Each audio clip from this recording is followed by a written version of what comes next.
here. In 1817, the Dominican missionary, Father Edward Fenwick, traveled from Kentucky to minister to the spiritual growth of the settlers in Ohio. This is a letter he wrote to a friend back in London, England, dated November 8, 1818. It is now 2 years since I have lived in the convent of St. Rose in Kentucky, having become, as they call me here, an itinerant preacher, either in search of stray sheep or to distribute the bread of angels to thousands of persons who live scattered about in our vast solitudes, the whole state of Ohio and a part of Kentucky. In the state of Ohio, which has a population of 500,000 souls, there is not a single priest or a priest with a home of his own. There are Germans and Irish who know no English at all. Hence, you can well imagine the efforts I have made to be understood by them and the pains I have taken in order to give them some little spiritual help. Every century, every age, every area, bringing that spiritual help to a hurting and needy human family. And again, reminding us that we too, each of us in our own way and in our own parishes, are called and reminded, especially these days, to reach out to those we may see as the strays, or to reach out to those that we may see the fallen aways, whatever language we use. Rather, we're to go out to them and to touch them and let them know through our witness the love of Jesus Christ. The church is here. If maybe they lost it or maybe been disgruntled, whatever it is, to come back to the treasure that we have in our faith, in our Eucharist, in our church. And again, Jesus reminded us in that gospel, we've heard it many times, not only to go out, but he says, the harvest is great, but the laborers are few.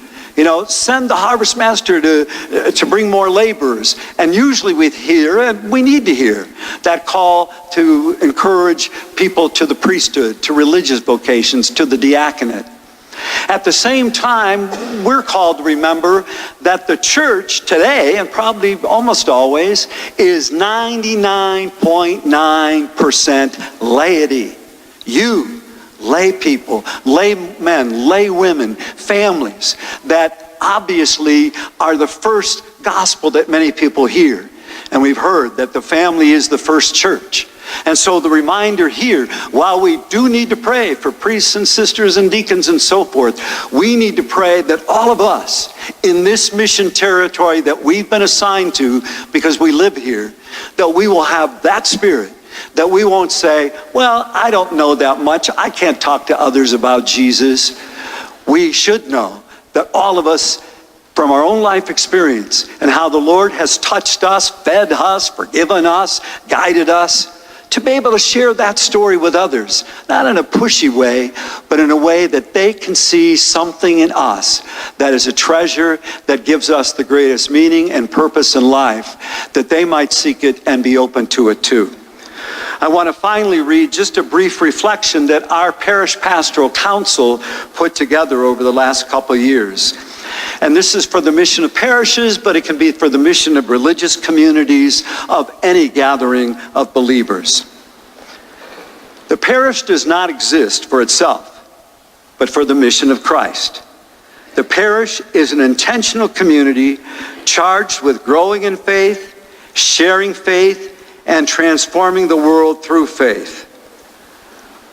Vital parishes are mission-driven, gathering at the Lord's table on the Lord's day, formed into the body of Christ, and compelled outward as his ambassadors of compassion, mercy, reconciliation, and justice for every human being, from conception until natural death. It is from this table of gratitude that we go out to share all that we are and all that we have with others. Thank you for being that kind of church. Thank you for this evening to celebrate that and to build on those who've gone before us and to keep that faith going and growing. God bless you.